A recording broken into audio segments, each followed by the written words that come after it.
I suggest na dapat verified muna kasi iti-take down ni Mita yan pag may mag-impersonate, di ba? So, yun yung Yeah. mga suggestion ko. And also with the training. So, alam mo na, magkakandak tayo ng training para buhay-buhay lang yan. Live na po. Alive na po. Ayan, okay. We're live. Magandang hapon sa inyong lahat, mga ka-Pix Pro. Magandang hapon, Mr. Chair. Good Ah, afternoon. magandang hapon sa ating President ng Central Visayas, Pres. Royden Rochada. Yeah, good afternoon po. Ayan, okay. So it's Friday once again at kwentuhang cybersecurity na naman tayo. Ang topic natin ngayon ay very exciting as always naman. Pero bago tayo pumunta sa ating topic, of course, share muna tayo ng ating Ano ba niya po nito? Ayan. Masa na ba yung hingan natin? Sige, ma'am. Okay. So, maganda tong topic natin ngayon dahil yung mga authentication nagiging attack entry point, no? Matagal na yan na unang-una yung password. Binu-brute force yung password. Tapos in-increase nila yung algorithm, encryption algorithm. Mas humirap. Ngayon, ang haba na nung ano, 256 EAS 256 AES 256 na yata ngayon, pero hindi na nga na-crack yung password, binibigay naman ng user. Diba? Kusang binibigay pag nabiktima ng mga phishing links. So, matagal na natin na sinasuggest na since password is under attack, tanggalin na natin yung password para wala nang atakihin yung mga threat actors, di ba? Ang tanong ngayon, ano ang kapalit? Ano ang pwede nating ipalit? So, kung nagmo-mobile banking ka, may napapansin ka na tinatanggap na yung PIN mo mismo sa phone, tsaka yung biometrics mo, pwede mo nang i-login, no?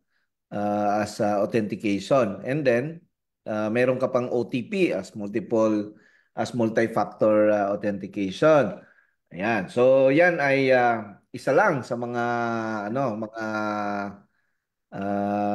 pwedeng pamalit sa password. Yep. Kasi yung password, unang-una, kailangan complex yung password mo. Pag complex, mahirap tandaan. So, ang gagawin mo, susulat mo ngayon. Tapos meron pang sinasabi na hindi ka pwedeng gumamit ng last 5 passwords na ginamit mo. So mag-iisip ka ngayon ng iba, makakalimutan mo yon. So marami siyang downside yung password. So itong mga passwordless possibilities, ah, tingnan natin kung ito na ba ang ating kailangan. No? Ah, Grabe si topic Mr. natin Chair, ngayon. magbibigay na agad ng talagang ang dami talagang i-share ni Mr. Chair about this topic of ours for this afternoon. Mag-shoutout muna tayo. Shout Okay, out, 5 minutes, shout out. yeah, kay Consolacion, Mary Rose. Good afternoon po, watching from Ascot, Baler, Aurora. Dami At na rin nagano. ganun din kay Antonio Cernadilla, watching from Marinduque. Wow. And also from Ascot, Baler, Aurora, si Glenn. Glenn Has, good afternoon sa'yo. And also kay Jason Kurt Rotakyo, good afternoon po. He's watching also from Ascot, Baler. Good afternoon din sa'yo, Agustin Lavarias, and kay Joy Kenneth Biasong. Ang dami na namang taga-Ascot to. We have Princess Jane Concepcion, Regine Rodriguez, yan, all from Ascot. Gabriel Bitong, and Rico Berdin. Magandang hapon din sa iyo, Frederick Gonda. And kay Alex Regado. Magandang hapon sa iyo, Mr. Mga Chair. Tingin mo na-ascot rin dyan. natin. 'Di ba? Yung mga taga Aurora, purong nakausap ko yung mga ano diyan mga Pix Pro Junior natin dyan. Matitikas mga Pix Pro Junior natin dyan, malakas. Taka pwede nating gawing breeding ground of cyber patriots ang Aurora. Sana lang masolusyonan yung kanilang mga brownout doon. Yes, so maraming Okay, salamat nga ang pala ating sa i-introduce natin ang ating snappy na ano ngayon, multitasker. Kunti lang. Kunting introduction lang. Yep. Okay, BP Ruby. Okay, so for this afternoon's Kwentuhan Cybersecurity and to discuss about this passwordless, its benefits, advantages and disadvantages, and also to discuss with our Mr. Chair, no, we have with us, and for the first time, no, to host our Kwentuhan Cybersecurity Central Visayas is, of course, it's the chapter president of Central Visayas. We have Pix Mr. Pro, Pix Royden, chapter. Pixpro. Royden Rosiana. Press, Yes, magandang hapon sa lahat, no? magandang At sa hapon. mga viewers natin, no, sa Kwentuhang Cybersecurity, lalo na sa ating chairman, no? Chairman Angel Redoble at sa ating mga nasa webinar na ito, no? Si Miss Ruby, no? Ma'am Len, Miss Len. No? Magandang hapon sa inyong lahat. No? So, ah, goods na tayo. Share. Sige, share na. So yung topic natin na ngayong hapon, no, as part of the advocacy, no, dito sa PixPro Central Visayas, no, pa-shoutout natin yung mga PixPro Vice President natin sa Central Visayas. No. Most of them are nakikinig lang. No. Ang topic natin is yung the end of password. No. So passwordless authentication. No. So alam naman natin na talagang mahirap magdala ng notes, no? Sa so many accounts, so many sites, no? Whether it's a wallet, e-wallet, or it's a personal account or corporate accounts, mahirap po. Yung iba gumagamit din ng password manager, but kailangan din natin na talagang gamitin natin yung multi-layer or security, no? So doon tayo magsisimula yung something you know, you have, and you are, no? So yung mga password kasi is nasa something you know siya kasi alam mo eh. But hindi lang dyan, no? Dito tayo doon sa tinatawag na something you are, ikaw yon, no? Kasama na yan, i-discuss natin mamaya, no? Sa next slide natin is yung biometric, gamit yung biometric, yung iba, yung mukha nila, no? Para ma-open na yung account. Then yung something you know, you are, and you have, no? So gamit yung ibang mga like USB key, no? So kami naman nagpa-practice na kami ng using digital certificate, no? By public key. Meron kaming mga tokens, no? Yun yung something you have, dala-dala mo kahit saan. So but yung authentication layer, nandyan yung tatlo, no? So kasama siya sa multi-factor authentication. Tapos yung iba, mayroon pa rin yung authorization. So di-discuss natin. Okay, next slide. So password authentication, the end of password, yung mga limitation ng traditional password natin. Nasa dictionary, no? Tinatawag na dictionary.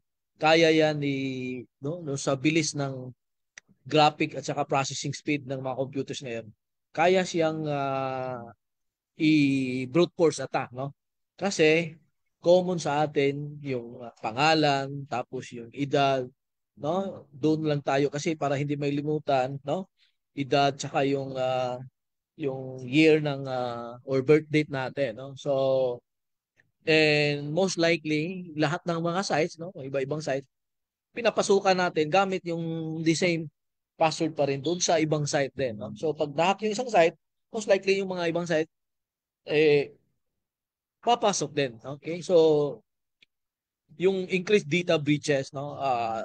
Last 2 years grabe ang attack ng yung mga stolen credentials, no? So ina-attack natin ang ng mga cyber criminals yung mga accounts natin, no? So talagang doon sila nag-i-stage ng or magle-lateral movement ng other accounts, no?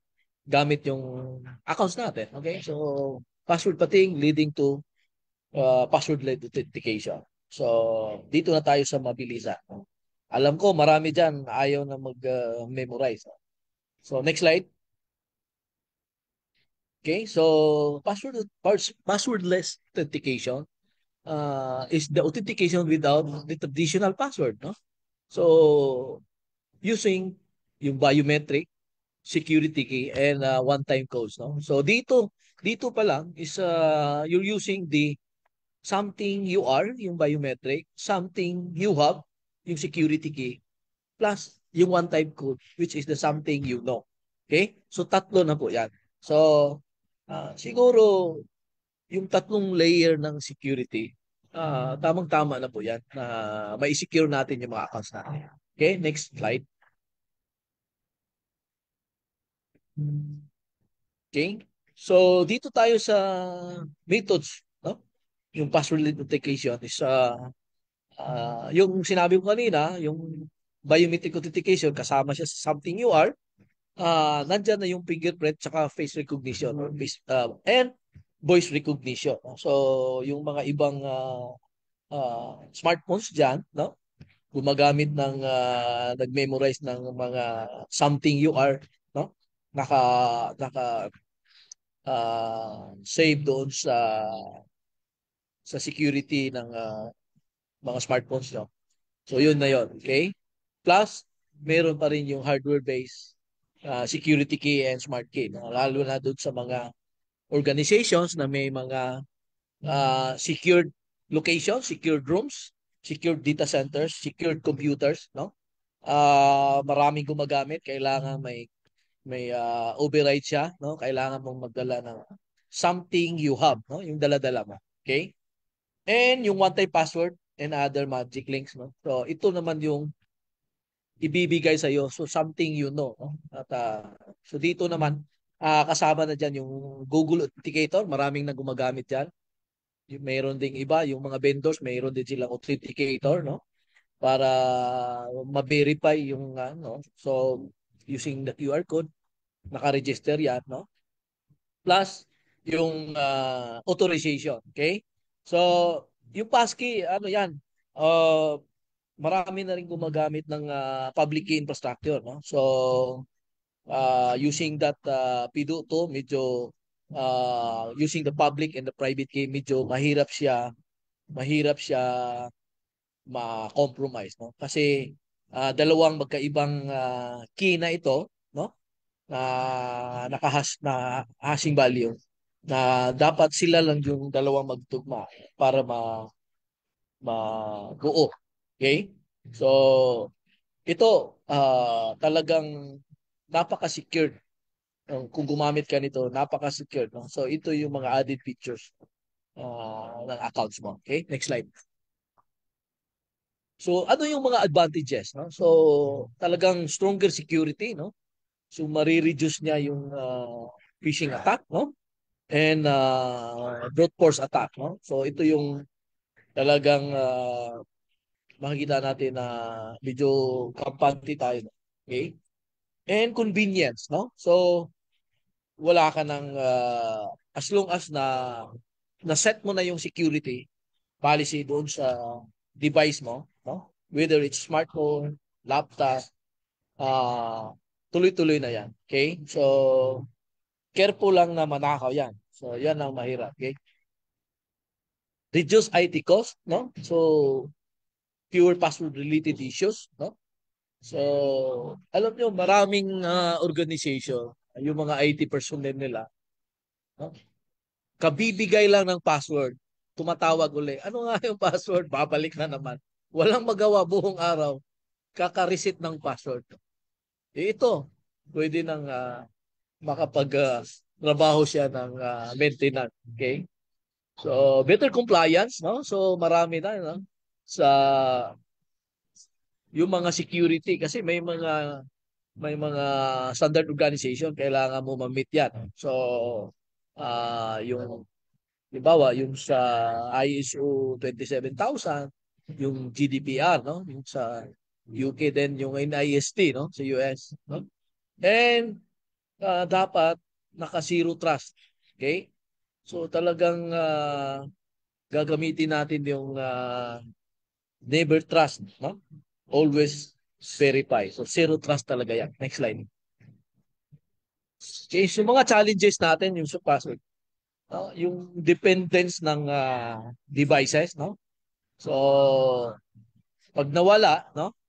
Yun, nagkakaproblema. Dapat kasi before ma-set yan, dapat meron kang mga trusted devices na for recovery. No? So, dapat nakaset yan. Ayan. Gamitin yan doon sa naka-secured location, mga ganun. Okay. Then, yung adoption challenge, no, kailangan natin awareness pa rin. No? Kasi yung iba, hindi talaga mag-a-adapt nito kung hindi makatikim ng compromise. No? So ang yes. So ang awareness pa rin yung priority natin dito, no? Kami dito sa Central Visayas, no? As much as possible, no? Pumupunta kami ng mga other sectors, no? To promote cybersecurity awareness, okay? So, yung mga security risk, no? Uh, yung mga SIM swapping. So, marami pa rin, no? Kasi hindi pa rin natin na monitor, no? Marami pa rin dito sa Central Visayas ang mga nasa 2,500 na mga pre-registered SIM card, no? So kailangan pa rin ito ng effort, no? Dito sa mga law enforcement natin, no? In partnership with us, no? Kasi may mga membro din tayo sa PIXPO Central Visayas na mga uniform personnel, no? So ito yung pwede natin na focusan. And yung mga compatibility issues. No? Not all systems, not all legacy, lalo na yung sa mga establishment, no? Na fully support. No? So hindi pwedeng biglaan yung integration, hindi basta-basta kasi may mga posibilidad na mag-i-impact doon sa operation. So, yun yung mga challenges. But eventually, yung mga vendor kasi nagpo-provide ng gradual integration, phase by phase.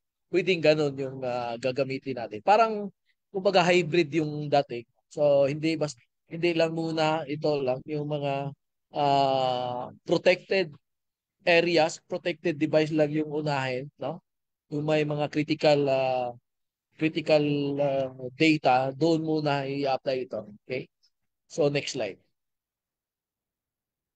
Okay? So sa all in all, no, talagang lahat marami siyang advantages, no. Ang nakita ko lang dito sa yung mga organization na like kasi I'll just have a meeting with the Department of Tourism, itong mga talagang dumadami ng impersonation, no? And maraming attacks dito sa mga hotels, no? Kailangan talaga na yung increase yung awareness within, and magkakaroon din ng advocacy, no? Na in partnership with Department of Tourism, the Anti-Cybercrime ng PNP, tsaka yung National Telecommunications Commission. So whole of government din kami dito, and with private sector, no? So talagang dito sa ano natin, talagang unti-unting i-address natin yung mga data breaches within that mga companies. Okay? So with that, Mr. Chair, no, maraming salamat, no, sa opportunity na binigay nyo sa PEXCO Central Visayas. No? Talagang kami ay sumusuporta sa advocacy po ng PEXCO. Maraming salamat po. Thank you, Mr. President. Si President Royden, no? Si President Royden, kasama ko sa college ito. ECE lang siya, ako EE. Inom-inom kami, siya, inom, sige inom.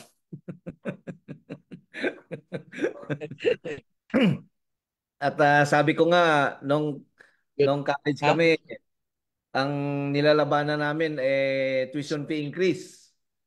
O Yung magkasama. nga, magkasama sa laban ng Oo, maliit magkasama lang, maliit, usapan. maliit lang pala no? Malaking bagay na sa atin, 700 yung bayad. Oo.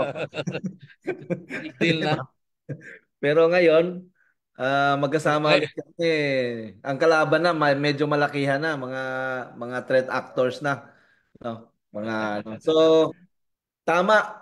Maganda yung topic natin ngayon dahil ang karamihan pa din ng mga internet users password pa din ang ginagamit or yung kanilang tinatawag na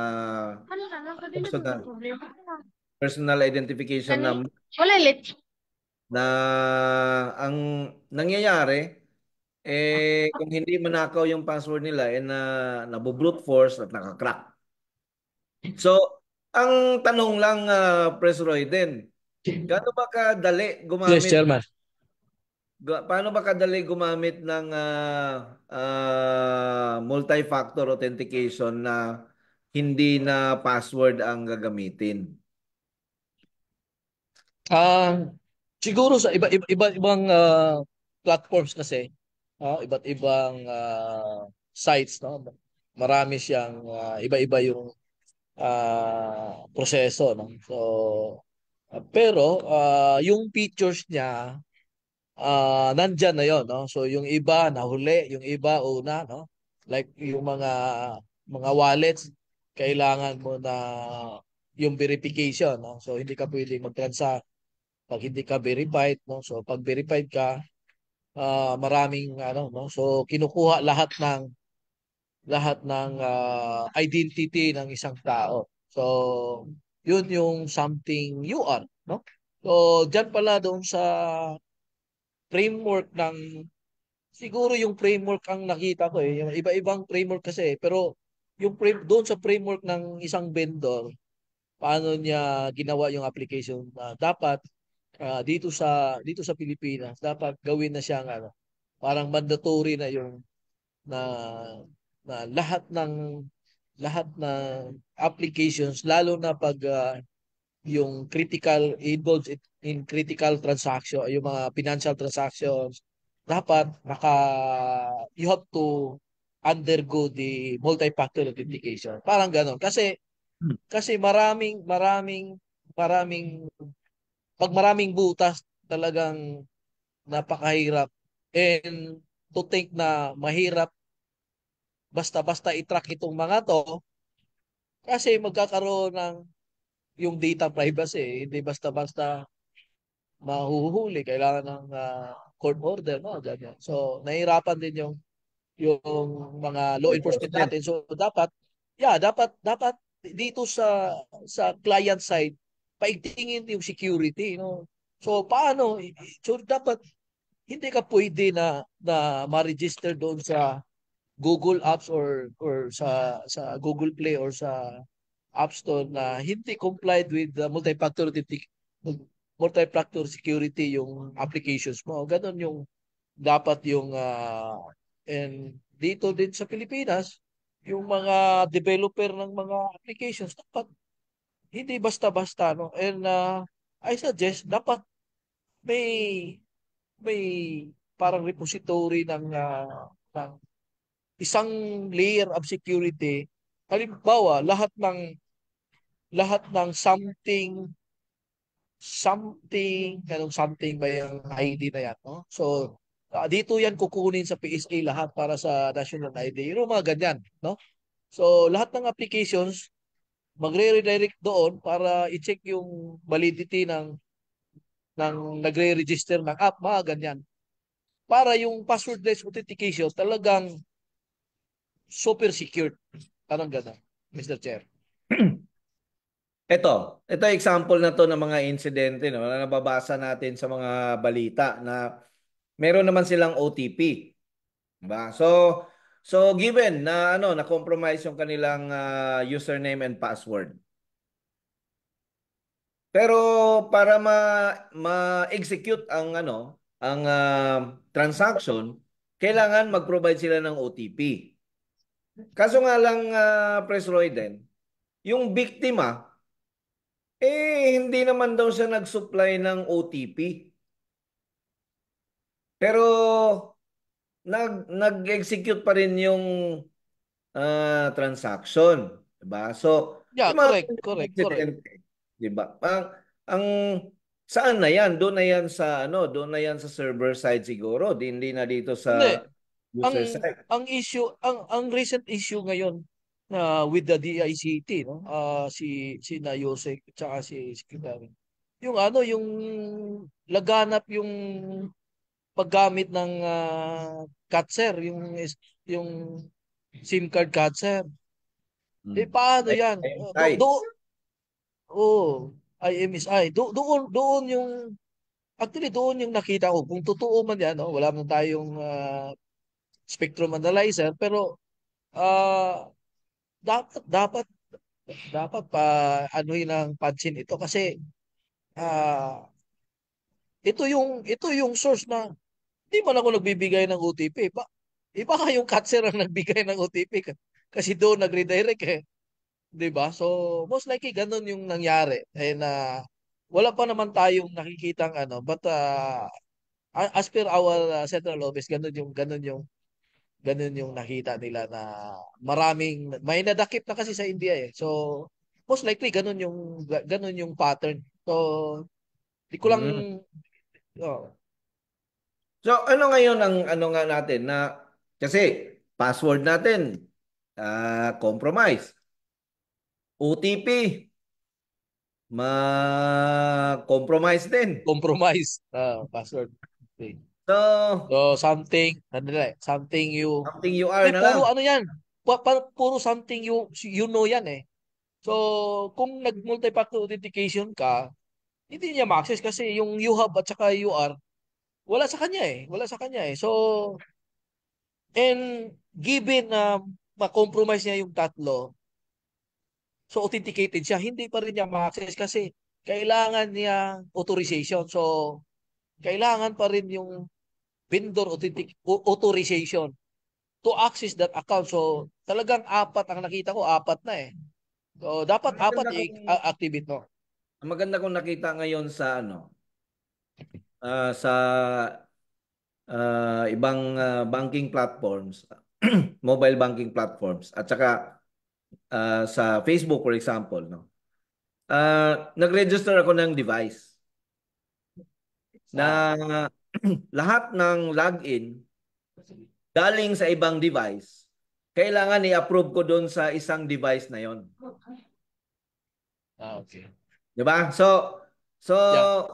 ang thought process ko doon, kung ma-compromise nila yung password ko, mayroong IMSI catcher, makuha yung OTP ko, no? Oh, At malaman nila yung username and password ko, ilalagin nila ngayon. Pero dahil nag-register ako ng device na sinabi device, ko, trusted device. dito ka lang Pwede. Dito ka lang. mag-login. Ito lang authorized Yeah. mag-login, di ba? So Correct, kaya correct, correct. ilang beses nang nag-attempt na mag-hack ng Facebook ko. Kaya Yeah. nalalaman ko kasi sasabihin niya na is this you, di ba? Pati si Google ganun din. Yeah, Someone try yeah. to Tapos mayroon silang dinagdag ngayon yung yung two-digit number. Yeah, Pag pwede ganun. yung Google, yung Gmail mo, nilagin ko sa ibang device, sasabihin niya, check your mobile device. So Yeah, titingnan ko multiple device login yan. someone logged in. Is this you? Pag click ko ng yes, may lalabas na tatlong two-digit number. Saan dyan yung Yeah. nag-upload doon? Yan. So, Yeah. meron sa mga ganon. Ang sa bangko naman, yung isang bangko ko, ano naman, yung mobile banking ko, yung phone ko naman ang nakaregister doon. So, may OTP pa rin Okay. siya, pero hindi makaka-login ng ibang mobile banking yung ibang mobile phones except yung phone na yon. Yun ang niregister ko. Ang problema, yung web online na banking. Kasi pag-access mo ng platform doon, walang registration ng device yun eh. OTP lang ang kailangan doon. Di ba? So, baka magkaroon ng possibility na yun ay ma-circumvent na naman itong mga threat actors. Diba? So, merong nagsuggest na baka facial. Paano kung nasugatan ka sa mukha? Nag-iba na yung facial mo, di mo na mabubuksan yung o kaya bigla kang tumaba, 'di ba? Yun, Or oo. pumayat. So merong mga pros and cons na dapat i-consider, no, para magkaroon tayo ng improved na authentication system. But definitely itong password, tanggalin na natin to talaga. Dapat lang, dapat lang. Yun yung mga So, may tanong kayo mga ka-Pix Pro. Yan yata si VP Ellen ng NCR chapter, nanonood siya. Sino pa bang ibang natin? shout out yung mga nanonood. Yeah, we also have si VP Sheila. Oy, VP Sheila din, nandito din. And hello sa iyo, VP Shi. Okay, may tanong sa akin. VP George, Binigay, nandito din. Go ahead, go ahead. VP George, okay. Pero ito, sa akin lang nakatanong. Sabi niya, paano gagawin natin kung pagka nagwi-withdraw ka sa ATM, mas gagamitin mo lang yung iyong thumb as your password. Yun pala, hino-hold up ka na. Tinutukan ka na sa likod. Tinutukan ka na. Well, ano bang sasagot natin Anong, dito? Ang ano bang sasabihin something? sa'yo ng doon, ang sasabihin ng pulis Hindi, sa'yo, yung something yan, bigay mo yung something. ang Bigay ang sasabihin ng pulis something eh. sa'yo doon ka mag-withdraw sa loob ng mall Ah, para walang hold upper mahirap na ma-withdraw. sa'yo. Si VP Kate din nandito ng Aurora chapter. Yun ang mahirap. At saka ito isa pang case to sa multi-factor authentication. May lumabas na balita. Oh, Yung FFA ng isang malaking platform, company, public platform, platform. na compromise din. Public. Oo, 'di ba? So, uh, for a while secure ka dahil ginagamit mo ito, hindi nga natin alam bukas, makalawa, next month sila pala ang na-compromise. Di ba? So ano naman ang gagawin natin ngayon? Ano na tayo? Open book na naman yung ating mga access. Yun So nga, yun ang ano natin dyan. Dito na tayo sa regulation. So, dapat mataasin yung mga penalty doon sa mga platform na yan, no? Para talagang babadgetan nila, no? Kasi yung continuous security research para yung mga threat actors hindi basta-basta kasi ano to yung parang economy din to pag isang compromise lang hindi lang natin na quantify kung magkano talaga yung impact, no? But wala tayong data sa ngayon pero dapat kasi kasama yan, no? Pag ito yung impact mo, ito yung penalty mo, parang gano'n, no? Para talagang maiwasan yung hindi ka basta-basta mag-open ng platform ng after 1 year ipapa-hack mo lang dun sa mga threat actors na yan, no? So parang Hindi natin alam kung may mga mga inside job. No? So kailangan talaga regulation, no? Compliance doon sa yung mga safety nets ng kasi yung mga tao ngayon, whether we like it or not, talagang naka-connected na sa sa network, no? Sa lahat ng platforms, no? So talagang mahirap yan i-monitor ng government, no? So it's lahat ang kailangan na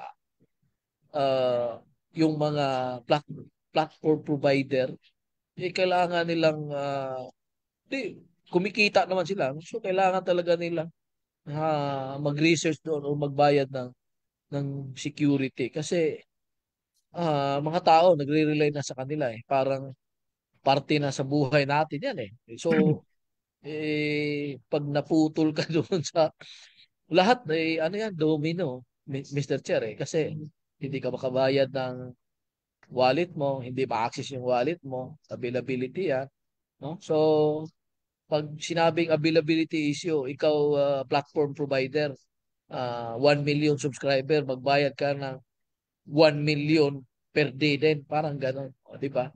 Para yung restoration, recovery, yung ng services is talagang mabilisan. Kaso alam mo naman na Pres Royden, pagka pinatawan mo ng mahal na penalty yung mga vendor, imamahal din nila lalo yung kanilang Services. services, di ba? Sabi ni Marlon, dapat all credit cards meron na din multi-factor authentication. I think meron naman. Pero ngayon, si Mastercard ba yun or si Visa? They're planning to remove na credit card numbers. Dun sa Oo. mga So parang di ba ano yan, regulation ng central bank yan eh. Halos yung mga ATM na binibigay ngayon, wala na, hindi na makikita yung card number meron pero yung account number wala na. hindi pero ano, Card wala number. wala nang card. Hindi na sila Yeah, gagamit yeah. ng Yeah, 16-digit na pwede. card number. Pwede gano'n. So Para hindi ko alam kung anong gagawin nila representation doon. Pero it makes sense kasi ang credit card numbers, yun ang inaatake, yun ang ninanakaw eh. 'Di ba? So pag tinanggal mo 'yon, siguraduhin lang nila na yung ipapalit nila ay hindi mananakaw. yung Na numbering yung numbering scheme kasi ang binobrute force eh, no? kita mo yung PCI DSS compliance, 'di ba? PCI-DSS. Card data security 'yan eh. Ang dami namang compliant na mga establishments na nahack. Pero compliant sila sa PCI DSS. 'Di ba? So, I think few years ago, iniksian ni PCI DSS yung kanilang controls. Para madaling ma-implement, ganun pa rin. 'Di ba? So there is a growing sophistication on the threat level, on the threat part, but there is no growing sophistication on the security part. Kasi yung threat kasi, threat and attacks, pag tinignan mo yung value chain doon, maiksi lang. Dito sa security, ang haba ng value chain Ang natin dito. haba, Meron ang pang haba, supply no? chain. 'Di ba? Meron pang supply chain na Oh, problema. Hindi mo naman masabihan, tingnan mo ha, tingnan mo itong kalokohang nangyayari ngayon. Bibili ka ng security technology. Pag nahack ka, wala namang liability yung binilhan mo. Wala mang yun ang liability mahirap. yung vendor. Oh. Pero doon dumaan sa nila, na supposedly what they are selling is security. 'Di ba? Yung mga establishments na may physical security, pag nanakawan niya, napasukan, may liability yung industrial Security security agency. provider.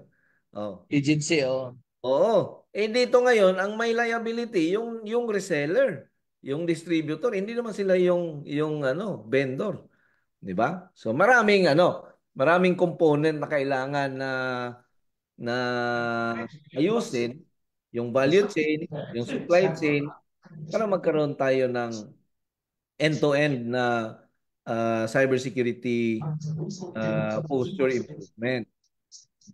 Right, oo. Yun nga. Mr. Chair, commercial lang ako ha. Nakita ko lang si Miss Jennifer Jutiktan. Hello sa'yo, Miss President. Jen.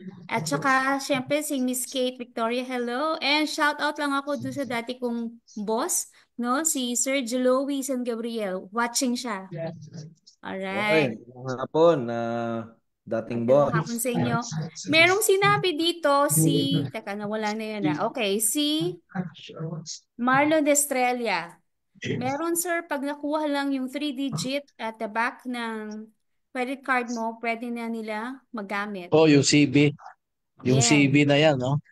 Yes, and sabi pa rin yan, Ay, daming ako, cases pa din Salamat kayo. ang Kailangan credit ko. card hacking incident. Baka hindi mandated ang MFA. Ayun. Siguro kailangan i-ano talaga, i-implement, no, na kailangan meron kang multi-factor authentication na at least man lang ma-improve yung security ng card mo or security ng data mo. Ang kailangan lang kasi i-consider diyan yung mga seniors ba na hindi naman ang mga yung mga hindi tech savvy na kailangan ma-educate sila o maturuan, no, para magamit sila kasi kung hindi naman then apektado din yung mga ano natin, mga ah, senior citizens natin. So, kailangan talaga ng ng holistic na approach 'yan. Holistic and comprehensive approach para ma-consider lahat. Para yung security implementation, hindi siya magiging productivity blunder. Hindi rin siya magiging problema para sa mga hindi tech savvy na Yeah. hindi pa kailangan ba pagka bumili ka ng telepono, alam mo na merong kang features diyan na pwede mo nang gamitin agad. I-enable mo Yeah. na lang, 'di ba? Mga ganun na kaysa ang dami-dami, may security vendor dito, may security vendor diyan, may security vendor na ganito, may security vendor na ganyan. Dami-dami security vendor, paano mo naman i-marry lahat 'yan? 'Di ba? Ang sa tingin ko yung bago ka lahat ng dapat yung mandated na pag nagbenta ka ng device, tuturuan mo yung binintahan mo, tuturuan mo ng security na features ng device na yan para diyan pa lang yung sa user ba. At least activated na yan kasi ang daming na ang dami talagang nabiktima ng mga ganyan lang. Walang awareness ba? Meaning, yung security, advocacy, sa pagbinta pa lang, ini-introduce na, no?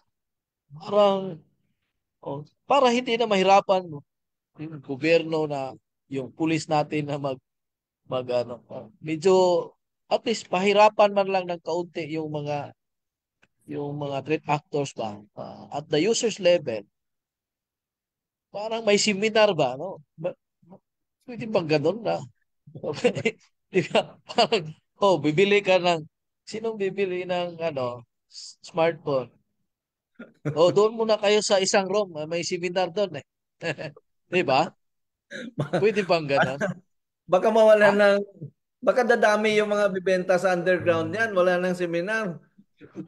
Parang ano lang yan, driver's license, ang daming gusto kumuha ng mga mag-hire ng mga fixer para hindi na pumila, hindi na yun nga ang sinasabi ko na magiging productivity blunder, di ba?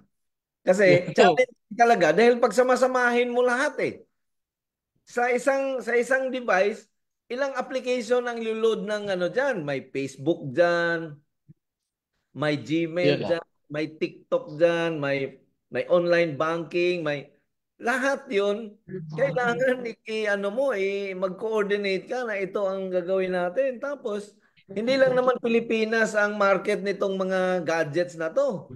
Di ba? Yan May, nga. Oo. may market din sila. So, sa ngayon, Pero yung ano, ang nakita ko yung sa, lalo na doon to sa mga baguhan lang, yung sa mga nanonood natin, yung mga, marami kasing medyo talagang hindi maiwasan na mag-download ng mga apps, gaming man, applications man, or utility man, or wallet. Kailangan lang, as much as possible, i-revisit natin yung settings, no? Kasi yung karamihan ng app, kailangan talaga mag-allow tayo bago siya tumatakbo doon sa cellphone, no? So yung mga permissions actually, ina-allow natin yung contact, lahat-lahat. So dapat i-revisit natin yan after the installation na i-limit lang yung permissions, no, per apps para naman pahirapan natin ng kaunti yung mga nagtatrack ng apps natin. Siguro ganun lang siguro yung nakita ko, no? Kasi yung iba medyo allow lahat eh. So wala tayong magawa diyan, pero hindi naman ma-install yan, no? Pag hindi mo i-allow, no? I-cancel mo, don't ayan. allow, wala Yung, naman. Pres Royden, yung mga ganyan, kaya natin gawin yan. Kasi mga tech savvy tayo eh. Oo. And we are only less than 10% of the population na kayang gawin yan. Merong nag-ano dito, si Donsto. Ano to? Classmate mo daw to sa CIT, ECE ito? Oh, Teknoy. Kilo Teknoy. Teknoy ha? pala to. Tiknoy pala to? Oh. O kailan niya, ano? Nag-comment siya? Nag-comment siya. Good afternoon, classmate Rosiana Royden. Pelo Teknoy. Oh. Shout out diyan. Shout out yan. Si uh, si Sir Edgar, no? Nanonood sa atin, Edgar Escalante, yung gwapo na reporter and CEO ng PIMS, no? Sa Batang Ah, CIT dito. oo, Teknoy din yan ah. Tiknoy din niya. Oh. Okay. So, sa ngayon, Meron pang akong sorry, isang tanong dito. go ahead. Okay, so practical wise na hindi mas masakit sa ulo. Ano ba dapat? Passwordless or the traditional password? Ang sa akin na take niyan, I think sa ngayon, we cannot get out yet of the password uh, uh, environment, no. So we have to have password. Now, the only reason na sabi ko 2 years ago or 3 years ago na dapat tanggalin na yung password kasi yung password ang inaatake eh. Password ang ninanakaw, di ba? Bakit ka ba padadalhan ng phishing site para pumunta ka doon sa isang mimic na website na you can log in ko no pero nanakawin pala yung username mo and password mo. So yan ang mga ninanakaw. So kung ano yung ninanakaw, tanggalin na natin yan. Palitan natin ng iba. At ito nga, sabi natin noon, palitan na natin yan ng ibang multi-factor authentication. Nananakaw din naman. Yung token. Di ba? Nananakaw. Oh. Nakukuha din. Kasi yung value chain eh. Yung anong year ba yon na mismong yung vendor ng token, si RSA ang binanatan? 'Di ba? Nanakaw yung mga tokens doon. So, the mindset of the threat actor is always ahead of the mindset of the defenders. Na para sigurong no, the antidote will never come before the poison. Poison muna. Tapos antidote. Diba? So ganito yung nangyayari. Anong gagawin natin dito? Dahil pag nakaisip na tayo ng makabagong pamamaraan ng pag-secure, yung threat actor nag-aabang na. Diba? Parang pinag-uusapan pa lang natin. Parang nakaabang na sila, ginagawa na nila. Ayun. Sino si Dad?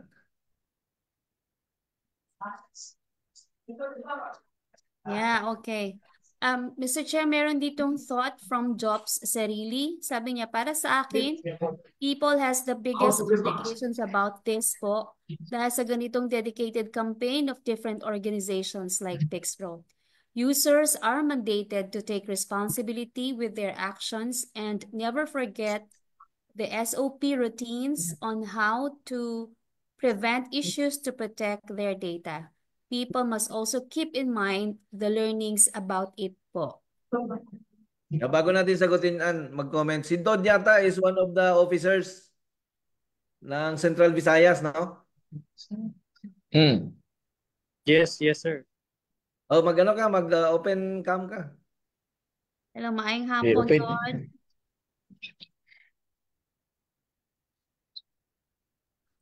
Okay, so Okay. Come yan. in.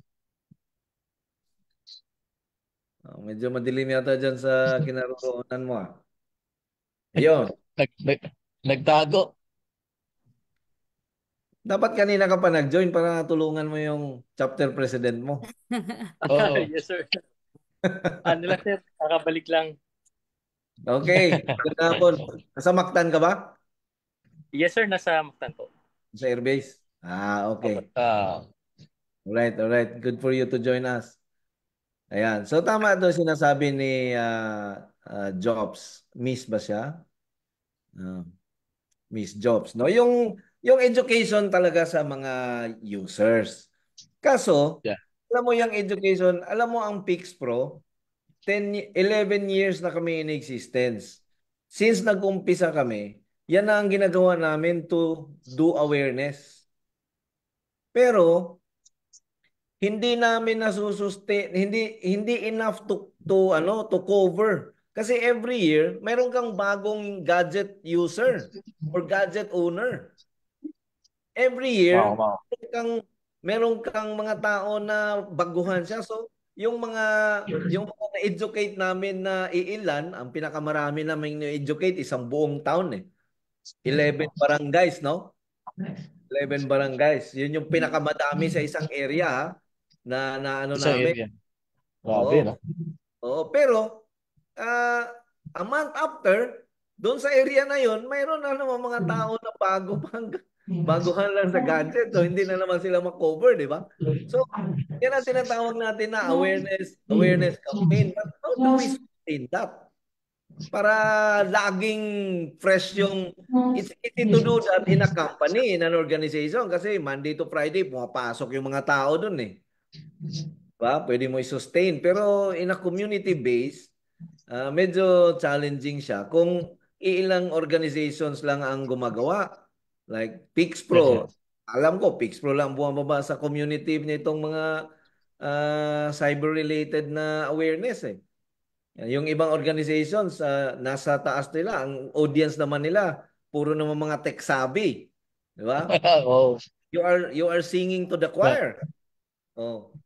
Yung government naman, CDICT, they need help na para i-sustain din yung mga Yeah. awareness program, di ba? So yan yung mga challenges natin. But definitely, I think we all agree na passwords kupong-kupong pa yung password eh. Nung na-create yung security na password, ang hacking technique pa lang noon is cracking, password cracking. Password cracking pa lang. And brute forcing. Ah. Yung ang hacking technique noong araw, kaya yung password noon, medyo ano na siya, angat na siya. Pag naka Windows NT ka, ay putregis, medyo malakas yung description nito nung araw, di ba? Pero ngayon, obviously, kailangan na natin mag-evolve na din. Tanggalin na natin yung password. But the question remains, anong ipapalit natin, di ba? Sige nga. Okay. O, Mag-commercial lang ako. Shout out ako sa tita ko from Austria, si Tita Silvia Morales. Hello, thank you for watching, tita. Wow. Thank you, tita. Yeah. Ayan, and also kay VP Shera.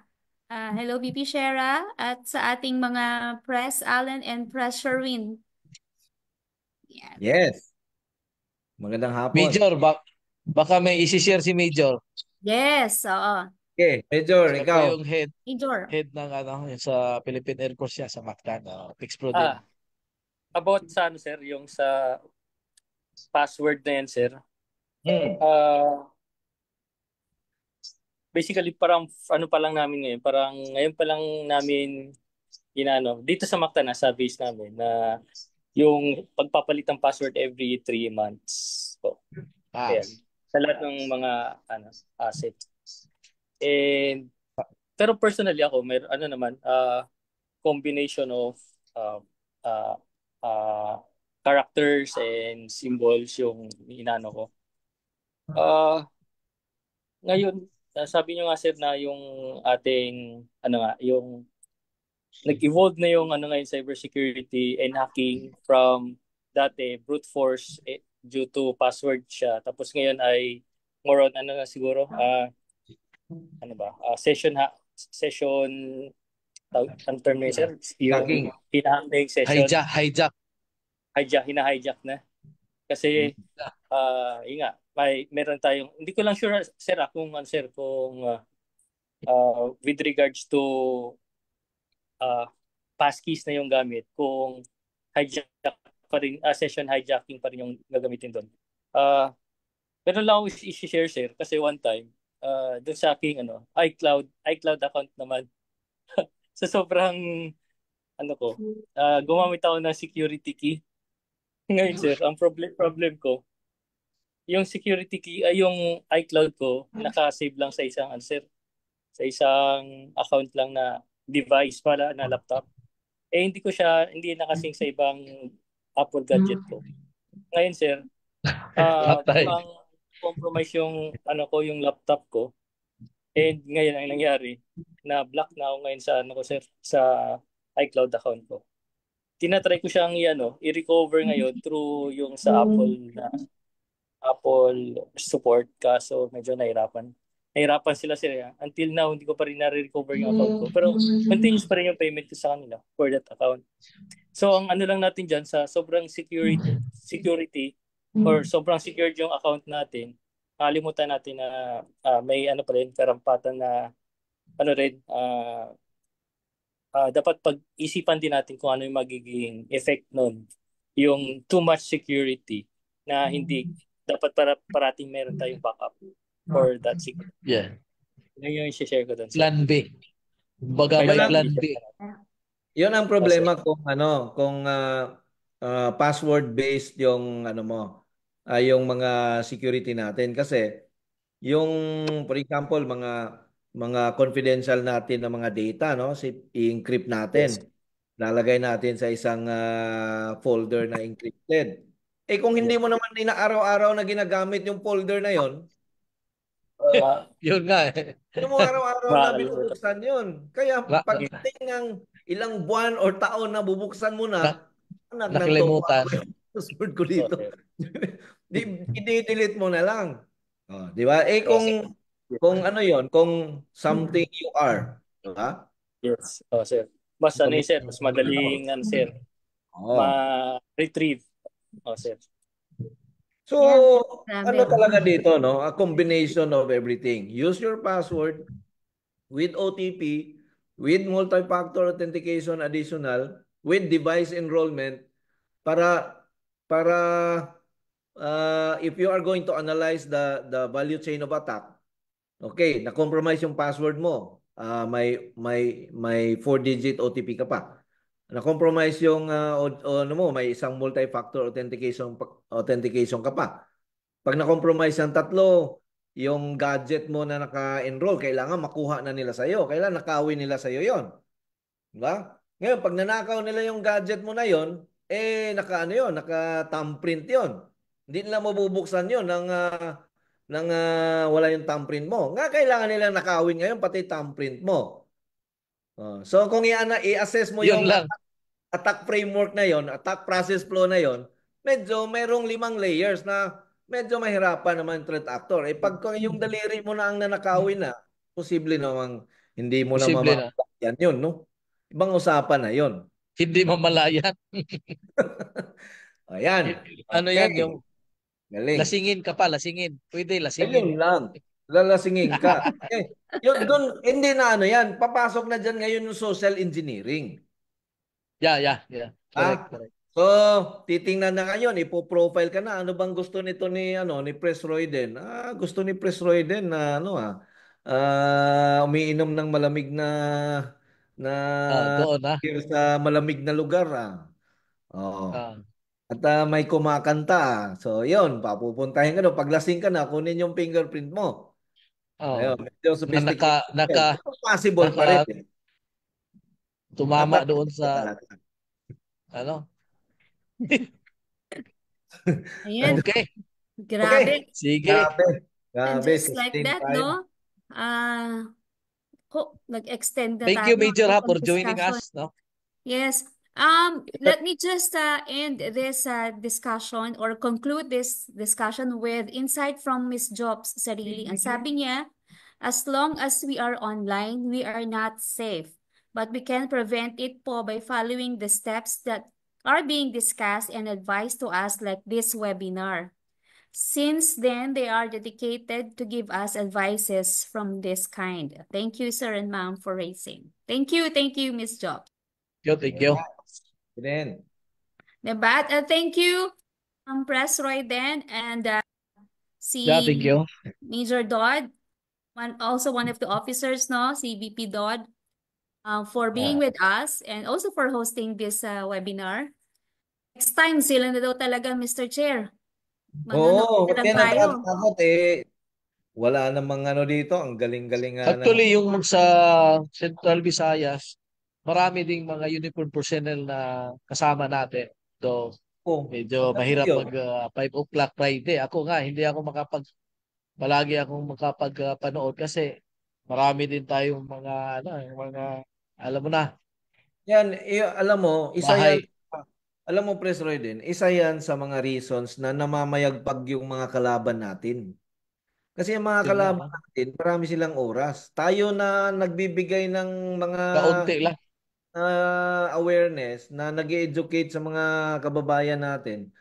Madami tayong ginagawa, hindi natin nagagampanan lagi itong natin. Kaya kami, every Friday talagang ginawa na namin panata yan na bahala na kung nasaan kami basta kailangan makapagbigay tayo ng kaalaman, no, sa ating mga kababayan dahil yung video natin nito, maraming nanonood Umaabot Yeah. tayo ng mga thousands na mga views Yung hindi maka-join na sa atin ng Friday na pinapanood nila to. So umaabot tayo ng mga 5,000, 6,000. Ang pinakamalaki yata is 13,000 Sana mabigay din nila yung lessons natin dito sa mga Ayun. ordinaryo. Kasi yung tinamaan ka, no? Kahit yung pamilya mo, hindi mo tuturuan. Pag tinamaan yun, damay ka din. So, it's Tama. everyone's responsibility ito. Yeah, agree. Okay. Last words. Yeah, last word. Let's hear it from Press Roy then. Yeah, thank you for Ito, the teka lang, opportunity. Pres Roy din, ha? Ito, Ano?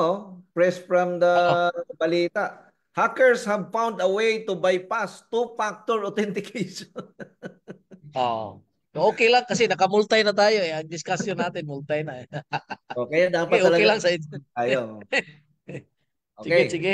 Go ahead. So thank you for the opportunity in behalf of the Pixpro Central Visayas Shout out yung mga kaibigan natin, yung mga viewers natin sa within Central Visayas At saka yung mga nanonood sa atin lalo na dun sa mga Cebu Institute of Technology University yung mga kabats natin na sumusuporta din sa atin sana next time sama tayo dito mag-discuss. And thank you din sa lahat ng Pixpro natin buong Pilipinas. Thank you, Mr. Chair, Major Villamayor, and Miss Ruby. Thank Major Dodd. For me, sana continue nating supportan yung kwentuhang cybersecurity para sa lahat ito. Sa lahat mga nanonood. Amen. Thank you. Mr. Chair. Okay. Ay sana namang kwentuhang cybersecurity at sana ay nakapag-impart na naman tayo no, ng kaalaman. Pero hindi kumpleto kung kayo lang ang nakakaalam. So, ipamigay nyo din. No? Yung mga kaalaman na ganito, i-share nyo din sa, lalong-lalo na sa pamilya ninyo at sa mga relatives ninyo, mga kaibigan ninyo. Ngayon, meron tayong sustained na ano, ngayon bumaba na. Kanina, umabot tayo ng 80 plus. Kung bawat isa sa atin, 10 ang kinausap, di ba? Di 800 na yon. Tapos yung bawat isa nung kinausap natin, kakausapin din niya yung 10. Diba? So, paying it forward, little by little, we'll be able to educate majority of the community, of the Filipino community, at mabawasan natin yung mga mabibiktima, posibleng mabibiktima. Kawawa naman din kasi, no? Pera din ang pinag-uusapan doon at yung iba nate-terrorize pa yata. So, isang magandang Friday sa inyong lahat at i-enjoy natin kung ano man ang natira, no? At maraming salamat sa pagsubaybay once again sa ating kwentuhang cyber security. Bibi Ruby. Thank you, Mr. Chair. At our finale, Mr. Chair, ibabalik ko ulit sa iyo. And this time kasama na si Pres Roy Den at si VP Dodd. Okay. So, sabi ng iba, happy weekend daw. Pero sa atin sa cybersecurity, happy lang. Walang weekend. Ulitin weekend. natin. Kasabay Okay, na ulitin si natin. Pres Sige Roy na, Den. tapos sige. si Major. Okay, Okay. happy lang. Walang weekend. weekend. Long Maraming weekend kasi salamat sa po. Cebu ngayon eh. Long weekend sa Cebu ngayon kasi Charter Ah, Day Monday. ay talaga? Yes, ah. Sige. Wow. Okay. Okay. Enjoy. All Okay. right. Maraming salamat. Thank you, everyone. Thank you.